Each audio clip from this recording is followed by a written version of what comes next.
Well, now joining us on A's Cast Live, editor-in-chief of Athletics Farm, Bill. Very interesting times, but as we've always known here, Bill, that things are never boring.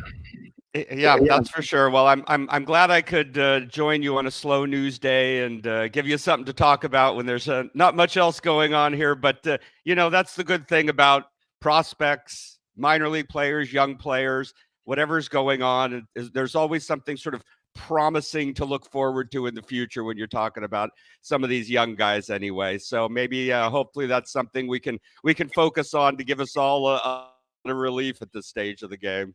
Yeah, in my opening, we wanted to tell A's fans how much we love them, how much they mean to us, and that we're all in the same boat.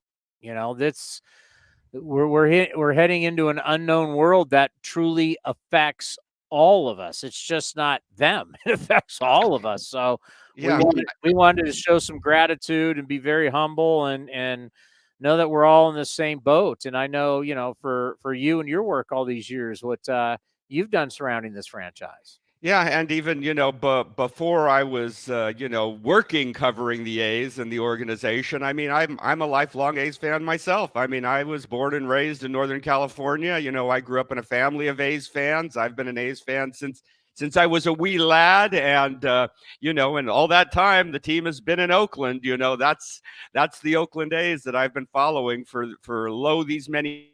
So, obviously for people like you and me, it's not just a matter of work, it's personal too. So we certainly all, can, deeply feel exactly what everyone else is feeling out there. But like you said before too, the work must go on. So, we have to do what we have to do and do our best and hope for the best, as your last guest said too, nothing's over till it's over, so there's still a lot to play out here. So all we can do is hope for the best and do what we got to do and put one foot in there. And still, whatever happens, I'm not going to let any developments that anyone else puts forward come in the way of my love and the joy that I get from the game of baseball. I will not allow that to be tarnished by anyone or anything.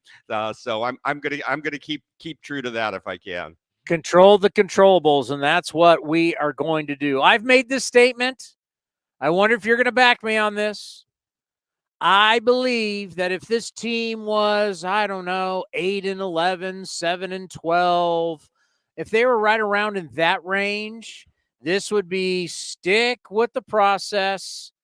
We would still, but the fact that the ball club got out to such a horrific start at 3-16, it's allowed this.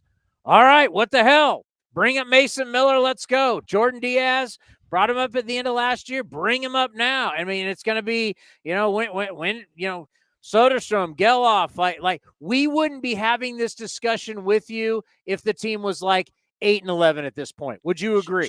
Yeah, completely. I think you and I were both of the mindset that hey, why not let the kids play this year? Let them get out there. Why not? But the A's obviously they wanted to bring in some veterans. I think hope. Well, maybe we can get off to a better start, have a better winning record. Everybody will feel a little more positive. It'll build some confidence before we start bringing the guys up later in the year if we've got a winning team going anyway. But you get off to that atrocious start, quite honestly.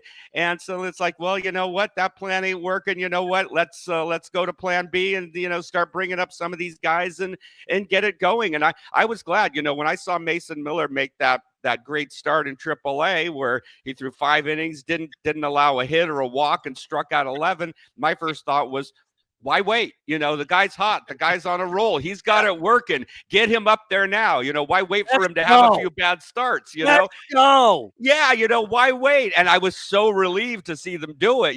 I thought I was going to be the only one saying that, except for you, of course. But I mean, I was so relieved to see them do that. So hopefully we're going to see some more of that, this season. I mean, obviously, we got Tyler Soderstrom down there. Zach Geloff's come back from the shoulder injury. He's been playing well the 6 games since he's been back. You've got JJ Bleday down there too. Your guy Cody Thomas has been on quite a tear as well. Yes. So Yes, remember I've been so high on him because it's like he's an older guy, which doesn't fit my model. I don't want older players, but but he's a young player at heart. He hasn't had a lot of time, but I said it in the offseason. I said it last year when I saw him. I know the numbers weren't there. We're starting to see it now. Folks, you're dealing with a primetime athlete. You get recruited to play quarterback at one of the all-time legacy schools like Oklahoma. I'd say this if this was SC, if this was Michigan, if this was Ohio State, if it was Alabama. This is Oklahoma is a legacy school. They pick and choose who they want. You don't go under Lincoln Riley, who now is at SC, but was the coach there. You're not going to play there unless you are a legit athlete. The fact that he was recruited, started, and played games at Oklahoma tells you this guy's got size, he's got speed, he's got an arm. The tools are there. I want to see it and at least give him a shot. Yeah, well, I know you've been driving the Cody Thomas bandwagon, so that's why I wanted to mention him. He's leading Vegas in home runs. He's got 7 already, and they've only played, I think, 18 games. He's leading the team in RBIs. And like I said, at this stage of the game, if somebody's tearing it up down there in Vegas, why not give him a shot? If not now, when? This is the give him a shot. Just see, maybe he flames out. Turns out he can only hit in AAA. All right, well, let's find it out. Just what I was about to say. What are you going to lose? At least it'll be fun and exciting. You'll have something new to look forward to every day. To see how the new guys do. So, I'm with you. This is the time to play around. This is the time to experiment. If a guy goes on a tear, let him do that. If a starter throws 5 shutout innings with 11 strikeouts, hey, come up and give him a go. It's not like they've got 5 guys who are lights out every day. One way or another, these guys are going to get up here this year, whether it's sooner or later. We are going to see Geloff at some point. We're going to see Soderstrom at some point, as long, health willing, as long as they stay healthy. I'm sure we're going to see Bleday at some point. Hopefully we'll see your boy Cody Thomas too. There's even another guy, Trenton Brooks down there, another left-handed hitting outfielder. They signed as a minor league free agent in the offseason. He's been on an incredible tear. He's hitting just as well as Cody Thomas is now. He's hitting around 350. He's got an OPS over 1,000. This is an anonymous guy, never played in the majors. I think he's 27 and, just been on a total tear down there. So, why not give these guys a shot? What do you got to lose right now? And it'll be more interesting and entertaining than, just trotting out the same guys, every day that aren't doing a whole lot. I want people to understand with Mason Miller, because it's kind of like, how is this? 15 times he hit 100 miles an hour. It was like amazing. How does this story go? Well, my daughter's a type 1 diabetic. Mm-hmm. And it is amazing when you don't know you have this disease and what's happening to your body and your body chemistry, and your body is not functioning well. And then all of a sudden, once you're able to be diagnosed and tackle this thing and start correcting your blood sugar with insulin, and it's amazing how the human being changes. Mm-hmm. I can see how, I don't know what he was throwing before he was diagnosed, if it was 92, 93, but just what it would have been doing to his body to all of a sudden be diagnosed, get the right care, and have his body come back. And now all of a sudden, bang, he's throwing 100. I get that. This is a great story. I don't know how long it's going to last, but I got to tell you, watching him in his debut with everything that's going on, that was pretty effortless 100. That was pretty. And if you're going to tell me in his career so far, throwing 100 miles an hour and throwing strikes with his secondary pitches, wow. Yeah, and and like you always say, it gives you something to look forward to. You're already looking forward to his next start, right? No doubt. It gives you something to live for during the season. And like you mentioned, before he realized he was diabetic, he was a tall, skinny, lanky guy. And then once he learned about the diabetes, he started, eating right, taking care of himself nutritionally, and he put on all this weight. and suddenly he had a lot more power, a lot more strength, and with all that added weight, he was really able to get the velocity up there, and that just changed everything for him. So learning about his diabetes diagnosis, and then adapting and getting the proper nutrition and eating right, totally changed his body, totally changed his velocity, and totally changed his game, and made him into the hot prospect that he is today. I would be fine if, and once again, I'm open to anything at this point. When you're 3-16, I'm open to anything. I would be fine if you said Fuji on Saturday, Mason on Sunday, and the rest of the week we'll figure it out. Right. Like you got these two hot commodities, like Fuji Saturdays, Mason Sundays. I mean, gonna get Kyle Muller in there. JP Sears is going tonight. He's been impressive so far. I don't know what's going to happen with Caprillion. Waldachuk has thrown the ball well the last 2 times out. I mean, who else is going to – is Adrian Martinez going to get more? I don't know. But I'd be cool if you want to go Fuji on Saturday, Mason on Sunday, and just say, hey, you guys are going 1 day a week. Yeah, and I know both of us are not terribly fond of that whole, 6-man rotation idea, but the state that the A's are in now, maybe this is not a bad time, because a lot of these pitchers haven't pitched a lot of innings. Mason Miller has not pitched a lot, so he's not going to be out here throwing 200 innings, and making 30 starts this year. And obviously Fuji isn't either. So maybe it's time where everybody's got their day. They go, they know their day. They go out, they do their thing. You stock the bullpen full of a bunch of relievers, who could cover if there's any problem, and and you hope for the best. But I mean, this has got to be a year of experimentation. Why not try things out? Hopefully Jordan Diaz gets in there, gets to play. Why not give him a little time at third base, give him a little time at second base, try him out around the infield, see what works, see what sticks. Sometimes you just got to throw a few things against the wall to find out what sticks, and this is the perfect time to do it. Fuji Saturdays, Mason Sundays, Moriarty Mondays. How about that? I'm all for it. Give me the ball. Put me in, coach.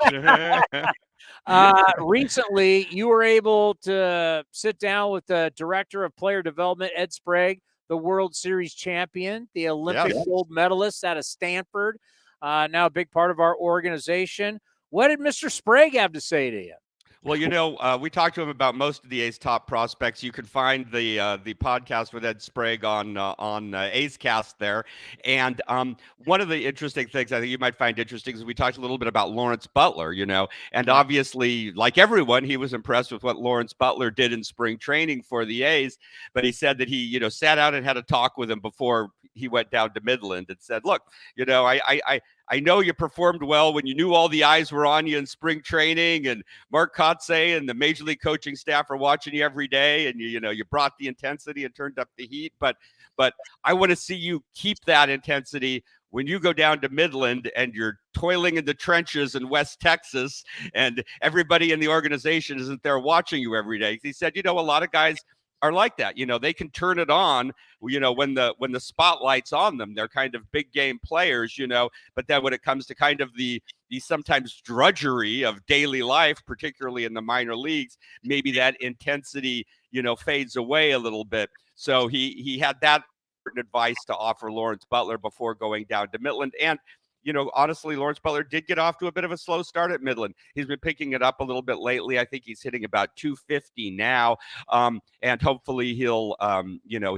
keep it going and get better as the season goes on. But hopefully he takes Ed Sprague's advice to heart. But sometimes it's hard. Baseball is a grueling sport. It happens every day, especially in the minor leagues. You're playing in not ideal conditions. To keep that intensity level, to keep that focus, when you're kind of toiling away in anonymity, can be a little difficult. So I thought it was interesting that Ed Sprague thought it was important to sit down and have that conversation with Lawrence Butler at that point. The kind of other interesting thing down there is, Denzel Clark is supposed to be starting the season in Midland, but he's had a bit of a shoulder strain.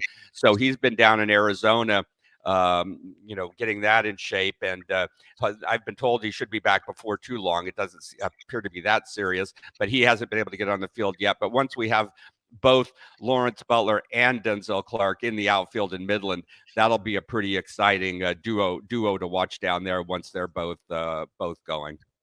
I'm never going to judge anybody for playing in the WBC because I think it's a wonderful experience, whether you get to play for the United States or you go play for, like Denzel Clark played for Canada. But you just talked about Lawrence Butler and everything he did in spring training. All eyes were on him. Everybody was watching him. We had the play-by-play every day here on A's Cast. Everybody's going nuts. This guy's amazing. Look, our social media is putting out his highlights and all that. And where's Denzel Clark? Well, he's on Team Canada. Right. So it's like, and now he hasn't played. So as much as the WC has helped everybody, is there a scenario where maybe for Denzel Clark, the WC wasn't so hot from a standpoint of inside this organization? Yeah, I mean, because I don't know if you remember, but early on, he was hitting, pretty much just as well as Lawrence Butler, too. He got off to a great start in spring training camp. All I could say is I know if I was a minor league player trying to make an impression and move my way up the ladder in an organization, I would want to be spending every minute I could in major league camp. I mean, that is where I would want to be. I would want Mark Kotsay and the major league pitching staff and David Forst watching me perform every single day. I wouldn't want to be off somewhere else and just having them getting reports on my occasional appearances. So, I mean, just from a personal perspective, if I was a minor league player, I want to be there where I can have the biggest impact on my own career and be able to make the biggest impression possible. So, yeah, I mean, if I was Denzel Clark or any other minor league player, I'd want to spend every minute I could in the major league camp and spring training, because that is certainly the best way to make an impression on the important decision makers in any organization. All righty. This team needs pitching.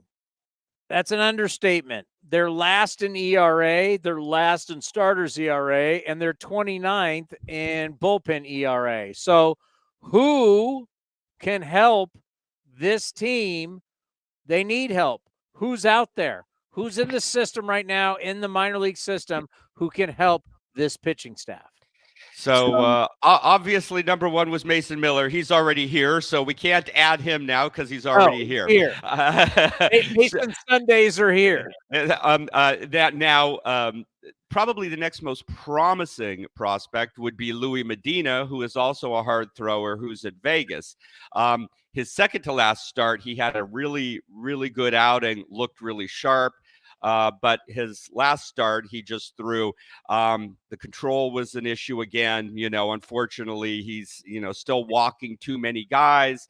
If Louis Medina can get a little bit of control, he's got the stuff to make a difference, but we need to see him showing consistent command of that stuff. But he's probably the most promising, most talented guy at Vegas right now. Unfortunately, as we know, Freddie Tarnock is on the injured list. Hogan Harris had a brief moment in the sun, and he's got those control issues too. So unfortunately, that's problematic. Colin Palouse, some folks might remember him. He just had a very good start last night at Vegas. He threw 5 shutout innings in Vegas, and anytime you can throw 5 shutout innings in the Pacific Coast League, you may be eligible to win some sort of award. So you need a trophy. You should get some type of participation trophy. So that was good to see out of him. His first start of the season was a little rough, but the last 3 have been good. I think over his last 3 starts, he has, I think, a 2.57 ERA. So again, that's pretty good in the Pacific Coast League. He's been striking out a batter an inning. So Colin Palouse could be a name to watch as well. Also in the bullpen, I don't know if you remember who we got for your friend Christian Pache from Philadelphia, but right-hander Billy Sullivan. He's been pitching really well out of the Vegas bullpen, and he hadn't given up an earned run all season until just last night. I think it was, gave up his first earned run. So he's been pitching really well. A lot of strikeouts as well. So I'd say if they need a bullpen arm, Billy Sullivan could be somebody to look for. Also, Spencer Patton is an older free agent. They just recently signed, minor league free agent. He's been pitching well at Vegas too, and he can be a bit of a strikeout pitcher too. But I'd say they need an arm out of the bullpen, Billy Sullivan, and in the starting rotation, if Louis Medina can get the control issues under control. He's very talented, and if Colin Palouse can just keep doing what he's doing, he could be another guy who could get an opportunity as well. But if you go a little further down to Midland, couple guys been pitching very well there, and they're both a couple of guys that we've gotten from our friends, the Atlanta Braves, and they were guys that maybe weren't talked about so much. But I don't know if you remember Joey Estes. He came over in the Matt Olson deal, and he won Texas League Pitcher of the Week honors last week. He threw 5 shutout innings last week, had a really good outing.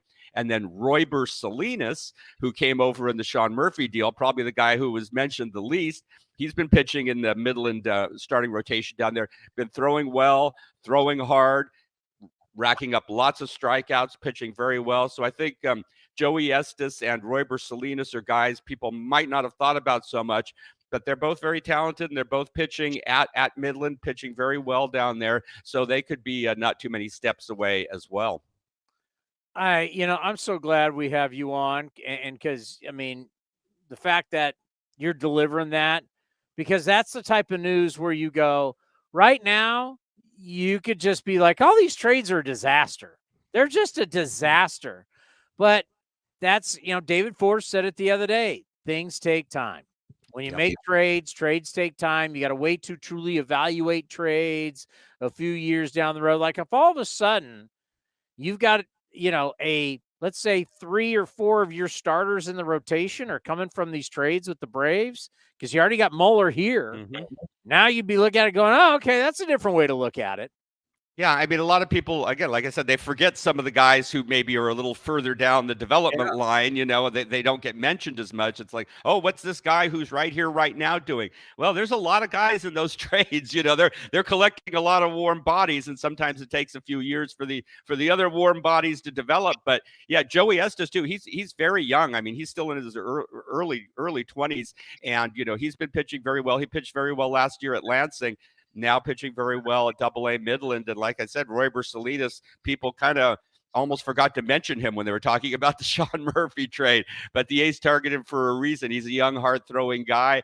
And, again, doing very well at Double-A, which is not that far away. So we could see a couple more pieces of those big trades paying off in the fairly near future. One other guy I did want to mention, because it's always interesting when these guys who are lower draft picks, who are kind of off the radar guys, just show up and perform well. We also had a pitcher at Stockton, Jake Garland, who was last year's 17th round draft pick for the A's. That guy wasn't getting $1 million bonus. And he really impressed the minor league staff in the spring. They put him in the Stockton rotation. And last week he pitched 5 scoreless and hitless innings, striking out 7 in Stockton, and he was the California League Pitcher of the Week last week. This is a guy who was our 17th round draft pick last year. So the A's might have found a little gem for next to nothing there in the late stages of the draft last year. So Jake Garland at Stockton is also someone you might want to keep an eye on. Yeah, so many times I'll hear people say, well, the guy's not on the 40 man. If somebody's in their early 20s with a good arm and they can get people out, figure it out and get them up here. Yeah, I mean, I want to see young guys. Yeah, there's always people. Oh, we can't DFA this guy. What'll we do if we lose Dermis Garcia? Life will never be the same. I mean, you gotta take a little risk and get a young talented guy in there. I mean, not all these guys on the 40 man are automatically Hall of Famers. Oh, there's no doubt. Great work as always. We truly appreciate it. Keep your spirits up, and we'll talk soon. You too, Chris. Keep the faith. Look forward to talking to you again soon. Bill Moriarty, he does a great job. There's no doubt about it.